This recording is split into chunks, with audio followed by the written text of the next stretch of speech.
प्यारे बच्चों नमस्कार, स्वागत है आपका चैनल कृष्णा क्लासेस में। इस वीडियो में हम लोग पढ़ेंगे चैप्टर 5 समांतर श्रेणी।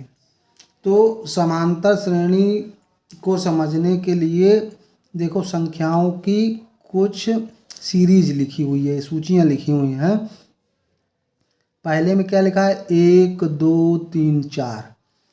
तो पहले को देख के कुछ समझ में आ रहा है कि गिनती आप समझेंगे लिखी हुई है गिनती में, लेकिन क्रम क्या लिखा हुआ है 1 से 1 बढ़ा दिया, फिर 2 से 1 बढ़ा दिया, फिर 3 से 1 बढ़ा दिया, ऐसे लिखा हुआ। मतलब एक अगला वाला पद पिछले पद से एक ज़्यादा लिखा हुआ है। दूसरे वाले में देखिए 100 था, फिर 70 आ गया। अगला वाला पद 40 आ गया, फिर अगला वाला पद 10 आ गया। तो इसमें क्या किया गया है 100 से 30 कम कर दिया। यहाँ क्या किया है हमने, यहाँ किया है +1। यहाँ हर पद में क्या किया है -30।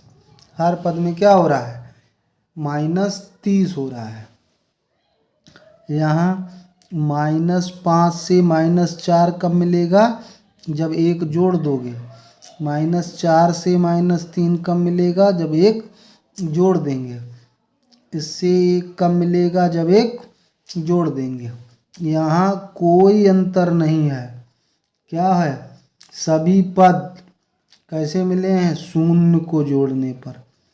जीरो ही तो जोड़ा गया है इनमें, सब में क्या है 0।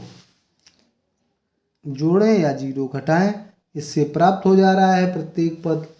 इसमें क्या किया गया है, इसमें -0.5 इसको जोड़ा गया है।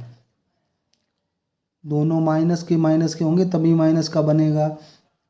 इसमें भी 0.5 माइनस का जोड़ा गया है, ऐसे भी जोड़ा गया है। तो देख रहे हैं कि यहाँ प्रत्येक पद में क्या हुआ है, एक निश्चित संख्या जोड़ी गई है। जब ऐसी सूची बनाई जाए कि दो क्रमागत पदों के बीच में एक निश्चित संख्या का अंतर हो, तो ऐसी श्रेणी को हम समांतर श्रेणी कहते हैं। क्या होता है कि यदि किसी श्रेणी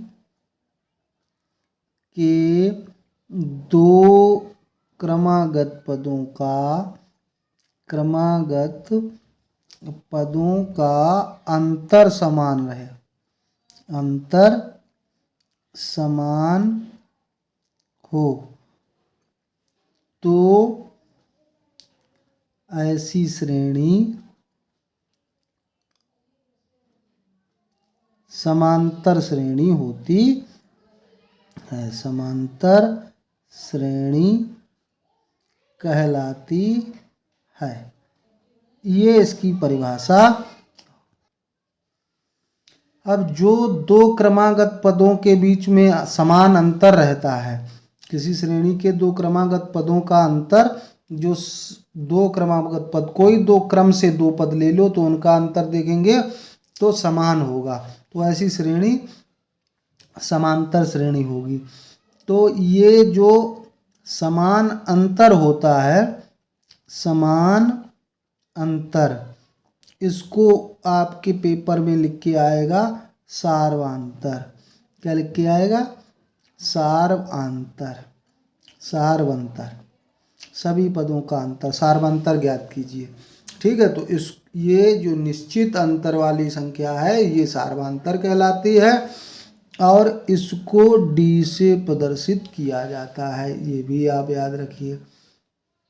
ठीक है, अब व्यापक रूप में क्या करते हैं, व्यापक रूप में प्रथम पद A1, दूसरा पद A2, तीसरा पद A3, ऐसे इनको मान लेते हैं। जैसे ये संख्याएं लिखी हैं तो पहली संख्या पहला पद, दूसरी संख्या दूसरा पद, तीसरी संख्या तीसरा पद, ये इस प्रकार से होती है। तो डी कैसे आएगा? डी आएगा A2 से A1 को घटा दिए, या A3 से A2 को घटा दिए, या A4 से A3 को घटा दिए। मतलब आगे वाले पद से उसके जस्ट पहले वाला पद घटाएंगे तो हमें सार्वधातुक प्राप्त हो जाएगा। तो व्यापक रूप में समांतर श्रेणी क्या हो जाएगी? पहला पद अगर A है तो आगे उससे D ज़्यादा, फिर अगला पद उससे D ज़्यादा, फिर अगला पद उससे D ज़्यादा। तो इस तरह की श्रेणी समांतर श्रेणी कहलाएगी व्यापक रूप में। तो प्रथम पद A हो गया और सार्वधातुक D हो गया। अब आप देख रहे हो किसी समांतर श्रेणी के बारे में जानकारी करने के लिए आपको किस चीज़ की आवश्यकता होगी? आपको A की आवश्यकता होगी और D की आवश्यकता होगी। काहे के लिए? समांतर श्रेणी की जानकारी के लिए कि आगे कौन से पद आएंगे या क्या होगी ये श्रेणी। तो समांतर श्रेणी की जानकारी के लिए आपको कम से कम दो चीज़ें पता होनी चाहिए, A और D। A माने प्रथम पद और D माने सार्वधातुक। तो प्रश्नावली 5.1 देखते हैं। पहला सवाल क्या लिखा हुआ है? प्रत्येक किलोमीटर के बाद एक टैक्सी का किराया, जबकि प्रथम किलोमीटर के लिए किराया 15 है और प्रत्येक अतिरिक्त किलोमीटर के लिए किराया 8 है। तो क्या करना है? निम्नलिखित स्थितियों में संबद्ध संख्याओं की सूची AP है और क्यों, ये बताना है। तो उसने बताया कि प्रत्येक किलोमीटर के बाद का टैक्सी किराया, जबकि प्रथम किलोमीटर का किराया कितना है? प्रथम किलोमीटर 1 किलोमीटर चलोगे तो किराया देना पड़ेगा 15 रुपया। किराया 15 रुपये देना पड़ेगा। फिर लिखा है जब और प्रत्येक अतिरिक्त, मतलब इससे आगे जब जाओगे तो 8 रुपये हर किलोमीटर का पड़ेगा। तो मान लो आप पहले किलोमीटर चले 15 और अगला किलोमीटर चले 2 किलोमीटर, तो 15 रुपये तो देना ही पड़ेगा। 2 किलोमीटर चले तो इतना रुपये देना पड़ेगा। 3 किलोमीटर चले तो कितना देना पड़ेगा? 15 + 8 + 8, इस तरह से देना पड़ेगा। तो क्या देना पड़ा आपको? 15 देना पड़ा। 2 किलोमीटर को 23 देना पड़ा। 15 × 8 = 23 और 8 = 31, ये देना पड़ा। ऐसे देना पड़ेगा। तो क्रमागत पदों का अंतर समान आ रहा है। क्रमागत पदों का अंतर कितना रहेगा? 8 रहेगा। इसमें देखो 15 × 8 = 23, 23 × 8 = 31, 8 रहेगा। तो ये क्या है? AP है, मतलब समांतर श्रेणी। अंग्रेजी में इसको अर्थमेटिक प्रोग्रेशन कहते हैं। तो AP है। यही पूछा गया था कि संबद्ध संख्याओं की सूची AP है अथवा नहीं है। तो पहले जो कहा जाए उसको पढ़िए, फिर बताइए कि AP है कि नहीं। दूसरा पार्ट इसका है, किसी बेलन में उपस्थित हवा की मात्रा, जबकि वायु निकालने वाला पंप प्रत्येक बार बेलन की शेष हवा का 1/4 भाग बाहर निकाल देता है। वायु निकालने वाला पंप प्रत्येक बार बेलन की शेष हवा का 1/4 बाहर निकाल देता है। तो जैसे हवा की मात्रा क्या हुई? किसी बेलन में हवा की मात्रा, मतलब बेलन में कितनी जगह है। हवा की मात्रा बराबर क्या हुआ? हवा की मात्रा, तो वो तो बेलन में भरी जा रही हवा, तो उसी का रूप ले लेगी। गैस है, गैस तो जिस बर्तन में डाली जाती उसी का रूप ले लेगी। तो इसका मतलब बेलन में कितनी जगह है वही तो होगा। तो बेलन का आयतन हो गया। बेलन का आयतन, ये मान लो V है बेलन का आयतन। ठीक है, अब ये पहले हवा उसमें उपस्थित होगी। अब निकालने, जबकि वायु निकालने वाला पंप प्रत्येक बार बेलन की शेष हवा का 1/4 भार बाहर निकाल देता। मान लो शुरू में प्रारंभ में हवा भी थी, प्रारंभ में हवा कितनी हो गई B। फिर दूसरी बार में क्या हो जाएगी, दूसरी बार में अगर V थी तो 1/4 तो ये बाहर निकाल देगी, 1/B का 1/4, तो 4B से 1B चला गया तो कितनी रह जाएगी, 3/4B रह जाएगी। तीसरी बार में क्या होगा, तीसरी बार में अब 3/4V हवा रह गई, फिर इससे 1/4, इसका 1/4 फिर वो निकालेगी, यानी कि किसका, 3/4 का 1/4।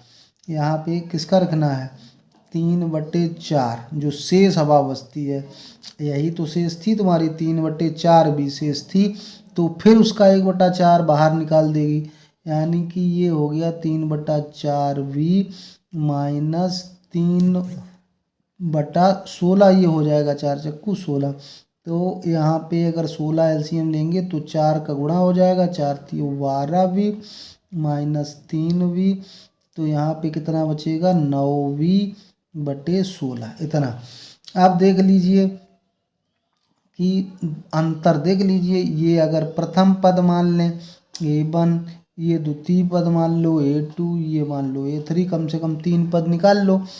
तो A2 से अगर A1 घटाएं, तो A2 से A1 घटाएंगे तो 3/4V से V घटाया तो क्या हो जाएगा, 4B से 3B गया माइनस B/4 बचेगा।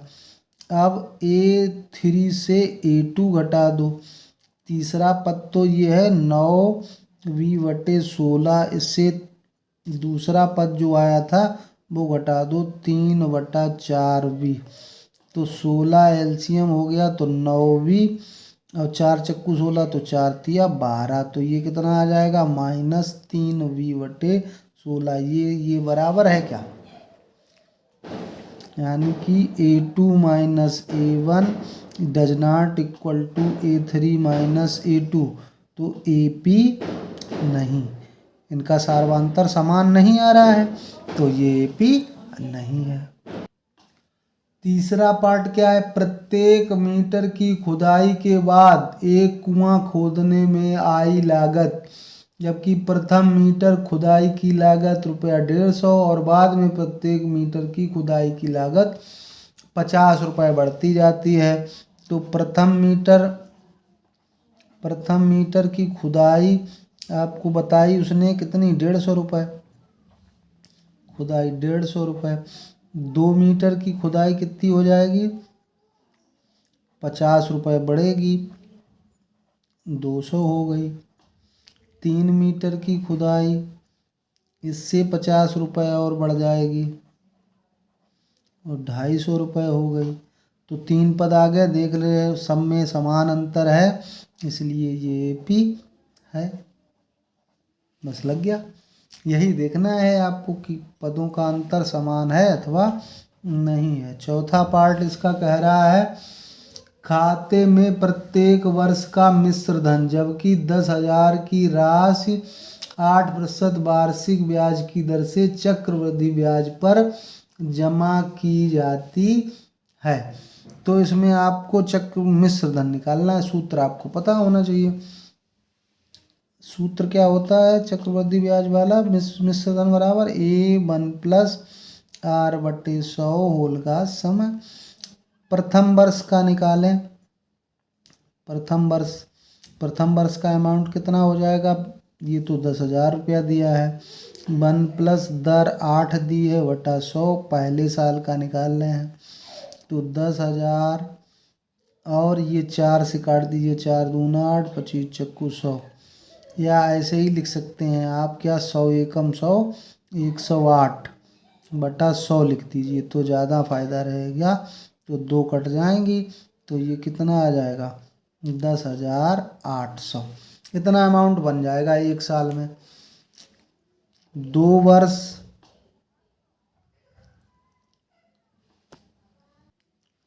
2 वर्ष में मिश्र धन निकाल लीजिए। तो बिल्कुल क्या करना है, यहाँ पे 2 हो जाता तो 108/100 का 2 बार गुणा हो जाता 10,000 में, बस और क्या करना है। तो 108 गुणे 108, दोनों के नीचे 100 होता।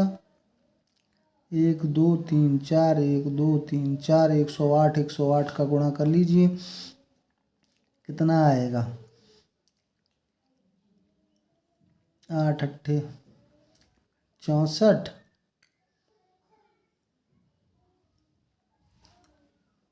3 वर्ष का मिश्र धन निकाल लीजिए, तब क्या होगा, इसका गुणा 3 बार हो जाएगा। 10,000 गुणा 108 गुणा 108 गुणा 108 और हो जाएगा। सबके नीचे 100 100 और 100 हो जाएगा। तो ये देखो, ये तो जीरो कैंसिल हो जाएंगी। अभी 108 इसका गुणा ये 11,664 हुआ, उसमें 108 का और गुणा करना पड़ेगा, फिर 100 का भाग देना पड़ेगा। तो ये दशमलव में आ जाएगा जो भी आए। तो ये भी एपी में नहीं है, या आपको केवल ऐसे ही लिख देना, काटना नहीं है। 10,000 1 + 8/100 पहले वर्ष का, दूसरे वर्ष का 10,000 2 वर्षों का 8/100 का होल स्क्वायर आएगा। 3 वर्ष का 10,000 फिर 1 + 8/100 की घात 3 आएगा। सीधे दिखाई दे रहा है कि इसमें स्क्वायर है, इसमें एक घात है, इसमें क्यूब है, तो अंतर समान नहीं आएगा। ऐसे लिख सकते हैं आप डायरेक्ट। तो आगे सवाल अगले वीडियो में। धन्यवाद।